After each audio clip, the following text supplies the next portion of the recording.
Minuit passé. Le vent faisait claquer les volets, et la pluie fouettait les vitres du petit pavillon en périphérie de la ville. Épuisée, Adèle s'était endormie sur le canapé, la lumière du salon encore allumée, comme chaque nuit depuis 3 mois. Depuis que Lina, sa fille unique de 17 ans, n'était pas rentrée. Soudain, 3 coups sourds frappèrent la porte. Pas des coups de voisins.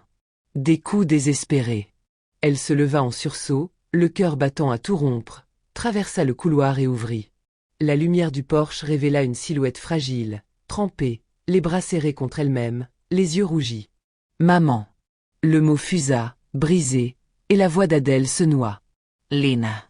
Et puis, tout s'effondra. Elle fondit en larmes, se jetant sur sa fille, l'enlaçant comme pour rattraper les jours, les heures, les prières hurlées dans le silence. Lina avait toujours été une lumière. Une adolescente vive, l'esprit en éveil, l'œil curieux, avec ce quelque chose d'intensément présent qui attirait l'attention sans jamais chercher à la capter. Elle jouait du violoncelle comme si c'était une voix intérieure. Chaque note semblait venir d'un endroit profond, fragile mais solide. Lorsqu'elle jouait, même Adèle s'arrêtait de respirer, happée par l'onde invisible que sa fille déployait. Leur quotidien était modeste, mais plein de chaleur. 1-2 pièces dans un quartier calme, des repas faits maison, parfois à la va-vite, souvent entre 2 confidences, des silences doux, des rires éclatants. Adèle élevait Lina seule depuis 8 ans, depuis le jour où Julien le père était parti sans explication, une valise à la main, la voix sèche d'un homme déjà ailleurs. Lina avait pleuré une semaine, puis s'était remise à jouer, plus forte encore. Elle ne parlait plus de lui. Elles avaient bâti une forteresse discrète, faite de complicité et de petits rituels. Les vendredis soirs cinéma sous un plaid, les mercredis gaufres brûlés, et les conseils du cœur, où Lina racontait ses doutes, ses chagrins d'ado, les profs injustes, les garçons qui regardaient ailleurs. Et puis, quelque chose avait changé. Ça s'était glissé lentement, comme un courant froid sous la porte. D'abord, Lina avait commencé à rentrer plus tard. Des excuses vagues, un cours de musique prolongé, une répétition surprise, une copine malade. Puis elle avait cessé de jouer du violoncelle à la maison. Son archet, autrefois toujours à portée de main, dormait désormais dans sa housse. Elle souriait moins. Elle parlait moins. Adèle observait sans oser questionner. Elle savait que les mères trop insistantes brisent parfois ce fil fragile qu'est la confiance. Alors elle se taisait, notait les regards fuyants, les soupirs longs, les silences après les textos. Elle avait surpris Lina en train d'effacer un message juste après l'avoir lu. Un nom apparaissait parfois sur l'écran. Aime rien d'autre. Tout va bien, chérie? Oui, maman. T'inquiète pas. Juste un peu fatiguée. Mais les nuits devenaient longues pour Adèle. Elle restait éveillée, à écouter les moindres bruits, à deviner derrière la porte si sa fille pleurait ou écrivait à quelqu'un qu'elle ne voulait pas nommer. Jusqu'à ce vendredi soir d'avril. Il pleuvait. Lina était sortie pour voir Nora, comme souvent. Elle portait sa veste beige, son sac noir, et un foulard bleu qu'Adèle aimait tant. Elle avait dit « Je rentre vers 22h ». Il était 23h30 quand Adèle envoya le premier message. Pas de réponse. Puis un appel. Rien. À minuit, elle tenta Nora. Celle-ci répondit, la voix endormie, confuse. « Je l'ai pas vue aujourd'hui, Madame Adèle. Elle m'a dit qu'elle avait des trucs à faire avec son prof de musique. » Mais Lina n'avait pas eu de répétition ce jour-là. Le cœur de Adèle se serra. Une intuition viscérale, comme une lame sous la peau. Ella appela a l'hôpital. La police. On la fit patiente. Un agent finit par l'écouter, mais avec le ton las de ceux qui entendent trop souvent les mêmes histoires. Votre fille est adolescente, madame. Il n'y a pas de signe d'enlèvement. Elle a probablement décidé de partir un moment. Une dispute? Une pression scolaire? Les fugues sont fréquentes à cet âge. Ce n'est pas une fugue. Lina ne fait pas ce genre de choses. Elle ne me laisse pas sans nouvelles. Calmez-vous, madame. Si elle ne revient pas sous 48h, vous pourrez déposer une plainte formelle. Mais honnêtement, elle reviendra. Ce sont les hormones, vous savez. Mais Adèle savait. Elle savait que quelque chose était cassé. Elle ne dormit pas cette nuit-là. Ni les suivantes. Elle lança ses propres recherches. Colla des affiches dans les rues, aux abords du lycée, au conservatoire.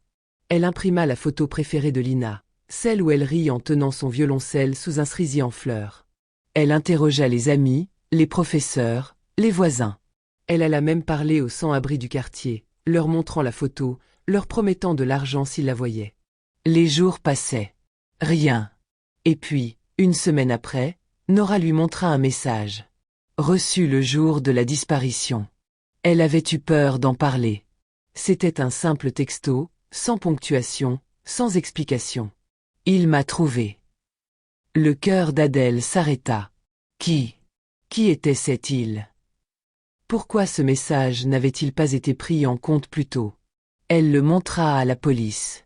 On l'écouta à peine. Un agent leva les yeux au ciel. Ça pourrait être n'importe qui, madame. Un ex, un camarade un peu lourd. On ne peut pas agir sur une supposition. Mais Adèle, elle, n'avait pas de doute. Sa fille avait eu peur. Elle s'était sentie traquée. Et quelqu'un l'avait trouvée. La porte d'entrée s'ouvrit dans un bruit sourd, et Adèle se précipita, espérant à la fois et redoutant l'instant. Ce fut une silhouette fragile qui apparut dans l'embrasure de la porte, les cheveux en désordre, les vêtements froissés, et surtout, ce regard brisé. Lina, sa Lina, qui, avant de disparaître, était une adolescente pleine d'énergie et de rêves, semblait désormais plus âgée, plus fatiguée, comme une vieille âme dans le corps d'une jeune fille. Elle ne parla pas tout de suite. Pas de larmes, pas de gestes précipités. Elle était là, présente mais distante, comme si son corps était revenu mais que son esprit se trouvait ailleurs, dans un endroit trop sombre pour être atteint par l'amour maternel, trop lointain pour être réconforté. Adèle la prit dans ses bras, mais Lina ne réagit pas. Elle se laissa faire, inerte, comme une poupée de chiffon. Il fallut plusieurs jours pour qu'elle accepte de manger, de boire, de reposer ses yeux fatigués. Elle se contentait de s'asseoir là, silencieuse, le regard fixé sur un point lointain, comme si le monde autour d'elle n'existait plus. La seule chose qu'elle faisait encore de manière compulsive, c'était se laver. Ses mains étaient rouges, rugueuses, la peau en lambeaux à force de frotter. La salle de bain était devenue son refuge, son seul endroit où elle se sentait ou croyait se sentir purifiée, lavée de ce qu'elle avait subi, comme si l'eau pouvait effacer les horreurs de son expérience. Adèle, quant à elle, restait là, toujours près d'elle, observant en silence, craignant que l'instant où Lina briserait enfin le silence ne viendrait jamais. Mais elle attendait, et quand le moment arriva, ce fut un soir. Un soir où la lune éclaboussait le ciel de lumière froide, et où la tension était palpable, comme si l'air était saturé de non-dits. Lina, en tremblant, s'assit à la table de la cuisine, la voix cassée, les mots sortant avec difficulté, comme si chaque phrase était un fardeau à porter. Ella parla de un homme. Un certain Marc. Un homme qui n'était pas ce qu'il prétendait être. Un prétendu agent artistique, un promesse de Paris, de casting, de gloire.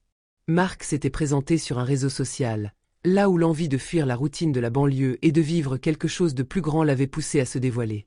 Naïve, flattée, fascinée par l'idée de ce monde qu'elle ne connaissait pas, Lina avait accepté une rencontre. Il m'a dit qu'il avait des contacts dans la mode, des amis dans la musique, expliqua-t-elle faiblement, ses yeux fuyant le regard d'Adèle. Je croyais qu'il pouvait m'aider. Je voulais juste changer de vie, maman. Adèle hocha la tête, son cœur se serrant à l'idée de cette naïveté. Mais les mots de Lina prenaient une tournure plus sombre à chaque instant, chaque respiration. Ce qui semblait être une simple rencontre professionnelle s'était rapidement transformé en un piège. Marc, ou plutôt Rémi Solange, son vrai nom, l'avait enfermée dans un appartement sans fenêtre sur le monde, où elle avait été coupée de tout ce qu'elle connaissait. Il avait pris tout ce qu'elle était, toute sa jeunesse, son innocence. Il l'avait forcée à des choses qu'elle n'aurait jamais imaginées. Pas seule. Il y avait d'autres filles. Certaines plus jeunes. D'autres brisées depuis bien plus longtemps. Lina n'était qu'une parmi tant d'autres. Adèle ferma les yeux, le visage blême, mais ne dit rien. Elle écoutait. Elle ne pouvait rien dire. Le poids des mots était bien trop lourd. Mais elle savait que Lina était en train de se libérer, à sa manière, de ces chaînes invisibles. Je suis restée là-bas, des jours, des semaines, je ne sais même plus, souffla Lina. Il m'a dit qu'il fallait que je fasse ce qu'il voulait, sinon il ferait du mal à ma mère, il m'a menacée. C'était là qu'Adèle comprit. Ce n'était pas juste un enlèvement, ce n'était pas une simple fugue. C'était un abîme bien plus profond. Lina avait été prisonnière, non seulement de l'homme, mais aussi de la peur. La peur de faire souffrir ceux qu'elle aimait. Elle était restée parce qu'on lui avait dit que tout allait être sa faute, que personne ne la croirait. Lina avait survécu. Un moment d'inattention de la part de son ravisseur. Une porte mal fermée. Un instant de liberté, une fuite précipitée dans la nuit, errant sans but précis, cherchant une échappatoire. Elle avait marché des heures dans les rues sombres, jusqu'à ce qu'elle trouve le courage de revenir chez elle, se glissant dans la nuit comme un spectre. La maison, la chaleur de sa mère, l'odeur du café, tout lui semblait étranger après tout ce qu'elle avait vécu. Adèle se souvint des premières nuits sans sommeil, des appels incessants, des recherches désespérées. Ce soir-là, elle jura, dans son cœur, qu'elle ne laisserait pas cela impuni. Ce ne serait pas juste une cicatrice qu'on effacerait avec du temps. Non. Ce serait une bataille, une guerre pour sauver sa fille et les autres. Elle contacta une association d'aide aux victimes de traite. Elle appela, pleura, parla à des voix anonymes de l'enfer dans lequel sa fille avait vécu. Lina, d'abord réticente, finit par accepter de témoigner. C'était une étape colossale, un défi, car chaque mot qu'elle prononçait la ramenait dans les ténèbres qu'elle avait fuies. Mais elle le fit. Elle parla. L'enquête fut longue et difficile. La police, initialement réticente, finit par croire son récit. Et peu à peu, des voix s'élevèrent. D'autres filles, libérées de leur chaîne, commencèrent à témoigner à leur tour. Elles étaient toutes là, invisibles auparavant, mais désormais réunies dans cette quête de justice. Le procès de Rémi Solange, qui se fit sous les projecteurs des médias, révéla l'étendue du réseau de traite humaine qu'il dirigeait. Il avait abusé, manipulé, détruit des vies. Et quand le verdict tomba, la sentence fut aussi implacable que nécessaire, 25 ans de réclusion criminelle. Mais pour Lina, même cette peine ne suffisait pas. La justice, certes, était rendue, mais les cicatrices étaient plus profondes que le système judiciaire ne pouvait l'imaginer. Lina regarda Adèle ce soir-là, ses yeux pleins d'une douleur que personne ne pourrait comprendre. « Il y a des choses qu'on ne guérit jamais, maman, » dit-elle, sa voix tremblante. « Je vais vivre, oui, mais une partie de moi est restée là-bas. Je n'ai pas la force de tout effacer. » Adèle la prit dans ses bras, sentant le poids de la souffrance de sa fille, mais aussi la force silencieuse de sa résilience. « Tu n'as pas à tout effacer, Lina. Tu n'es pas seule. On va avancer ensemble.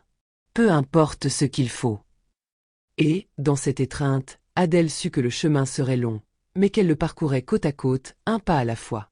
La reconstruction fut lente, douloureuse, mais obstinée. Il y eut d'abord le silence, lourd comme une chape de plomb, qui enveloppait Lina même lorsqu'elle ouvrait la bouche. Les mots refusaient de venir. Alors elle dessinait, gribouillait, collait des images sur des feuilles blanches. C'était sa manière de hurler en silence. Pendant des semaines, chaque geste quotidien devenait un effort titanesque. Se lever, se laver, manger. Chaque bruit soudain faisait sursauter son corps crispé. Chaque regard, même tendre, semblait une menace. Adèle, elle, apprenait à ne pas trop poser de questions. À simplement être là. Présente. Solide. Elle préparait des infusions que Lina ne buvait pas, déposait un pull chaud sur ses épaules sans rien dire. Leur silence se faisait compagnon, parfois plus doux que les mots. La salle de bain restait le seul endroit où Lina se sentait un tant soit peu en contrôle. Elle y passait des heures, comme pour se laver non seulement la peau, mais l'âme. Puis vinrent les premières séances de thérapie. Au début, Lina refusait de s'y rendre. Puis elle y alla, mais ne parlait pas. Juste s'asseyait, regardait par la fenêtre. Et un jour, elle parla. Une phrase. Puis une autre. Et ainsi, de mot en mot, elle tissa le fil de sa propre résilience. Les nuits demeuraient agitées. Les cauchemars surgissaient sans prévenir, des cris étouffés dans l'obscurité, des draps trempés de sueur. Adèle accourait à chaque fois, rassurait, berçait, sans jamais forcer Lina à expliquer. Elle savait que parfois, la seule chose à faire était d'attendre, veiller, et tenir la main. Mais peu à peu, des éclats de vie ressurgirent. Un rire, furtif, presque volé. Un air chantonné sous la douche. Une tarte aux pommes préparée ensemble. Les promenades dans la forêt devinrent un rituel.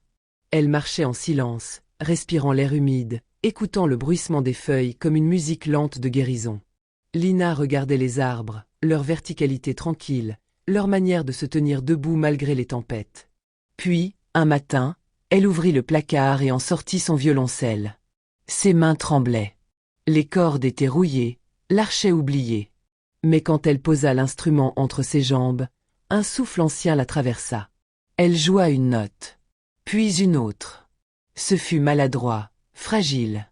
Mais c'était le début. Elle se remit à composer, à écrire, à transformer l'horreur en article. Sa pièce, Nocturne pour un retour, était à la fois un cri et une caresse. Une plainte, mais aussi un hymne. Elle la joua un an jour pour jour après sa fuite, dans une salle modeste mais pleine. Les gens écoutaient, bouleversés. Certains pleuraient sans même savoir pourquoi. Adèle, au premier rang, avait les mains jointes. Ses larmes coulaient, mais elles n'étaient plus de désespoir. Elles étaient d'espoir, de gratitude, d'amour inextinguible. Depuis ce soir-là, chaque nuit, Adèle laisse une lampe allumée dans le couloir. Non plus par peur que Lina ne revienne pas, mais comme un phare. Un symbole. Celui d'un chemin qu'on peut toujours retrouver. Celui d'un foyer qui, malgré les tempêtes, reste un lieu de chaleur. Et celui d'un amour de mère, cabossé, écorché, mais indestructible, capable de guérir, note après note, silence après silence.